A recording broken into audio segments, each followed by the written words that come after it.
This is an iHeart podcast.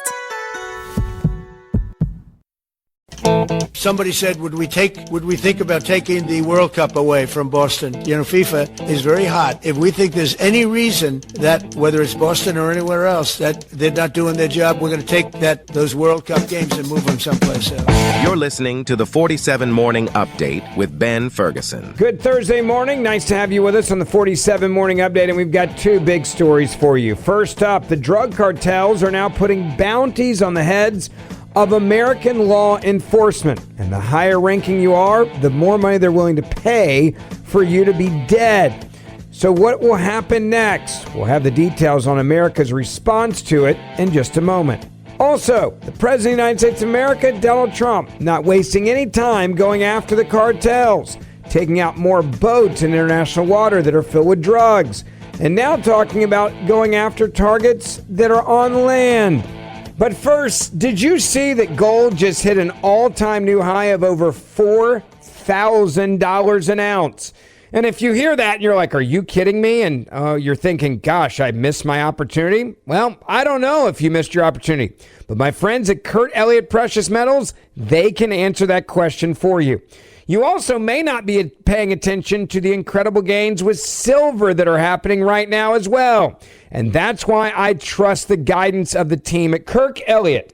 In fact, I literally just got a 100-ounce bar of silver the other day. And the reason why is because after I talked to the team at Kurt Elliott Precious Metals, they let me understand exactly where I could have a big upside in investing in silver. Now, the other part that I love about them is this. They have transparent pricing. There are a lot of gold companies that you'll hear about if you listen to talk radio or podcasts or watch TV. But do they tell you how the pricing actually works? Well, at Kurt Elliott, they're real simple. Just 8% when you buy and 0 commissions when you sell, with no hidden fees ever. That is the other reason why I recommend them to all of you. They also don't sell you, quote, rare coins or precious coins that you pay insane markups on. And then when you go to sell them, you find out they're really not worth that much.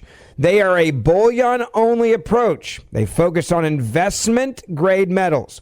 No overpriced collectibles, no gimmicks. That means you get more gold or silver for your money at fair value when it's time for you to sell. So if you're ready to find out if gold and silver is right for you and your portfolio, then call them and get a plan. You can visit them at kepm.com/Ben. That's kepm.com/Ben. Or 720-605-3900. That's 720-605-3900. Kurt Elliott Precious Metals online at kepm.com. It's the 47 Morning Update, and it starts right now. Story number 1. The Department of Homeland Security is now saying there is credible intelligence that Mexican cartels have disseminated a bounty program incentivizing attacks on U.S. federal immigration officers. Media briefings describe payouts starting at around $2,000 for doxing or surveillance and rising to as much as $50,000 for assassinations of senior officials. The Department of Homeland Security publicly condemning a surge in doxing and threats against ICE personnel and their families, and says it's coordinating with federal, state, and local partners to counter the threat.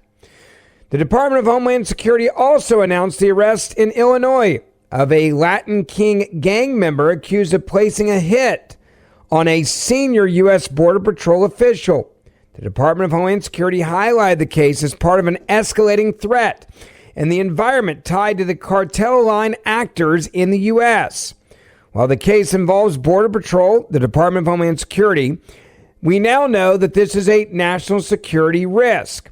Chicago, by the way, has been a focal point in recent coverage, with local outlets there reporting on federal briefings that cartels are working through the local gangs and offering the local gangs cash bounties scaled to the agent's rank and the level of harm done.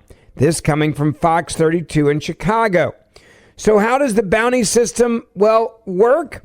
It is a tiered system, very much like what they use in Mexico, a tiered incentive system for information gathering and doxing. There's also incentives for non-lethal assaults. Kidnapping attempts get you more money, and lethal attacks get you paid big time. The payouts increasing as the chain gets bigger and bigger. The specifics coming from the Department of Homeland Security briefing and the Department of Homeland Security's own public statements emphasizing credible intelligence and a major spike in the threats and the doxing of our men and women in law enforcement. The tactics noted in coverage include doxing of the agents, surveilling the agents and their families, and attempts to ambush personnel, with the Department of Homeland Security warning of a hostile operating environment for ICE and Customs and Border Patrol in certain cities. Now, they're also going into what is being described as a protective posture and coordination. The Department of Homeland Security says it's working with the DOJ and local partners and is urging prompt reporting of threats. It has publicly condemned the doxing, targeting of agents and families, and operational security steps are understandably not detailed publicly. But the bottom line is this. We now know, and multiple outlets are reporting, that a cartel-linked tiered bounty system targeting ICE and CBP officials with the amounts reported up to $50,000 for killing of high-ranking officials is already in the marketplace. The department has confirmed a credible threat environment and highlight at least one arrest tied to the solicitation to murder of a Border Patrol, not just agent, but a Border Patrol leader. Expected heightened security measures and ongoing joint investigations will be part of this. Here's more about what the Department of Homeland Security said and how Fox reported it. Attorney General Pam Bondi says Facebook has removed the page that was being used to target ICE agents in Chicago. The move comes as the DHS reveals cartels have issued bounties for hits on officers. Griff Jenkins joins us from Washington with the latest on this story. Griff, what do you know? Well, good morning, Lawrence. I know the threat to ICE and federal immigration law enforcement has never been higher. DHS says there's now this tiered bounty system set up by Mexican cartels. Take a look. They're offering $2,000 for gathering intelligence or doxing immigration agents, $5 to $10 grand for kidnapping of standard ICE officers, and up to $50,000 for the assassination of a high-ranking officer. This after an alleged Latin Kings gang member is accused of putting a bounty on Border Patrol's Commander-at-Large Greg Bovino. $2,000 on info on him, $10,000 if you can, quote, take him down. Now, the gang member's attorney denies any ties to the Latin Kings and paints the man as a, quote, hardworking family man. But Chief Bovino refutes that claim and says things are actually getting worse. Griff, the Latin Kings are associated with drug cartels, i.e. terrorist organizations. So those bounties remain and, in fact, have actually increased because of this, quote, hardworking man. It's unbelievable. Meanwhile, in the wake of anti-ICE riots in places like Chicago and Portland, AG Bondi announcing Facebook has removed an ICE spotting group targeting officers. She writes on X, the wave of violence against ICE has been driven by online apps and social media campaigns designed to put ICE officers at risk just for doing their jobs. The Department of Justice will continue engaging tech companies to eliminate platforms where radicals can incite imminent violence against federal law enforcement. Now, a spokesperson for Facebook's parent company, Meta, says, quote, this group was removed for violating our policies against coordinated harm. All of this, Lawrence, comes as you know, ICE continues to face a more than 1,000% increase in assaults. Now, we've also learned more about what's happening in Chicago, for example. Harris Faulkner, I was actually in New York City with her on her show today, and this is what I learned listening. Fox News alert now, federal agents under siege. Immigration and custom enforcement teams are facing a new threat dished out by the drug cartels. First, it was violent protesters rioting and attacking ICE agents on the streets. Now, Homeland Security Department has announced Mexican cartels have put out bounties on agents in Chicago. DHS says those cartels are working with gangs and extremist groups to deploy armed spotters to rooftops to track agents' movements. I'm Harris Faulkner. You are in the Faulkner Focus. DHS also revealed a tiered bounty system that cartels are using to incentivize violence. Now, all of this according to the DHS. Here's the price cartels are putting out. $2,000 to get information on ICE agents or to dox them. $5,000 to $10,000 to kidnap or hurt the agents. Up to $50,000 to assassinate senior officials. Meanwhile, the rioting heating up again. ICE and Border Patrol were forced to use tear gas to protect themselves from a large group of rioters in Chicago yesterday. Chicago Police Department confirming those rioters were throwing objects at the ICE agents, a serious federal crime. Still, Illinois Democrats are going after the ICE agents, maybe even fueling some of this violence we're seeing. One Democrat state senator posted ICE's behavior was unacceptable and that people in that neighborhood, quote, don't tolerate this kind of BS, end of quote. So there you have it. Democrats continuing to advocate for the assault, the doxing, the attacking of ICE agents. Now they're literally aligned with the cartels in Mexico. Now story number 2. Donald Trump, after the doxing of ICE agents, is obviously not going to sit around and allow the cartels to put bounties on our men and women in uniform, our men and women protecting our border, our law enforcement officers, and think they can just get away with it as they're now going to war with us. What is President Trump doing now? Well, he's next looking, quote, at land in Latin America after the U.S. military has conducted at least 5 fatal strikes against alleged drug boats in the Caribbean since September alone. Quote, we are certainly looking at land now because we've got the sea very well under control, Trump told reporters on Wednesday. We've had a couple of days where there isn't a boat to be found, and I view that as a good thing, not a bad thing.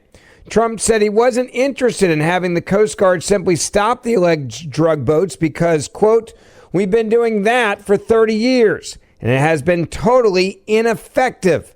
They, referring to the cartels, have faster boats. Some of these boats are they're world-class speedboats, Trump said, but they're not faster than missiles. But we've been trying to do that for years.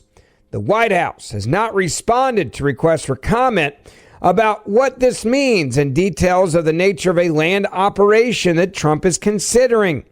Additionally, Trump confirmed that he has also, and this is big news, authorized the CIA to conduct covert operations in Venezuela after the New York Times reported on Wednesday that he had approved the order. According to Trump, he did so because Venezuela has released prisoners into the U.S. and that drugs were coming into the U.S. from Venezuela via maritime channels. Trump declined to answer, though, when asked if the CIA had the authority to, quote-unquote, take out the Venezuelan President Maduro. He's nothing more than a drug kingpin in that country. The Trump administration has said it does not recognize Maduro as a legitimate head of state, but a leader of a drug cartel. Quote, I don't want to answer a question like that, Trump said. That's a ridiculous question for me to be given. Not really a ridiculous question, but wouldn't it be a ridiculous question for me to answer? But I think Venezuela is feeling heat. Now, the Trump administration has adopted a hard-line approach to address the flow of drugs into the U.S. and designated drug cartel groups like the Tren de Aragua, Sinaloa, and other cartels as foreign terrorist organizations, doing this back in February. Additionally, the White House sent lawmakers a memo as well, September the 30th, dated informing them that the U.S. is now participating in a non-international armed conflict with drug smugglers. Lawmakers on both sides of the aisle have also voiced, quote, concerns over the legality of the strikes. Senator Adam Schiff, a Democrat who's never met a drug dealer he didn't like, and Tim Kaine, the Democrat from Virginia, have filed a war powers resolution to bar U.S. forces from engaging in hostilities against certain non-state organizations, again, defending the drug cartels that are killing Americans. The resolution failed in the Senate by a 51-48 margin. October 8th, Republican Rand Paul of Kentucky and Lisa Murkowski of Alaska voted alongside their Democratic counterparts in the resolution. When asked about lawmakers' concerns about the legality of the strikes, Donald Trump dismissed them and said that lawmakers were informed the vessels carried drugs. Quote, but they are given information that they were loaded up with drugs. And that's the thing that matters, the president said. When they're loaded up with drugs, they're fair game. And every one of those ships were, and they're not ships, they're boats that were loaded up with drugs. So the president of the United States of America making it very clear. He's not going to sit around and wait for more Americans to be killed by accidental overdoses from fentanyl. He's not going to wait around while cartels are putting bounties on our American law enforcement heads. He's going to war with these cartels because he has designated them as terrorist organizations.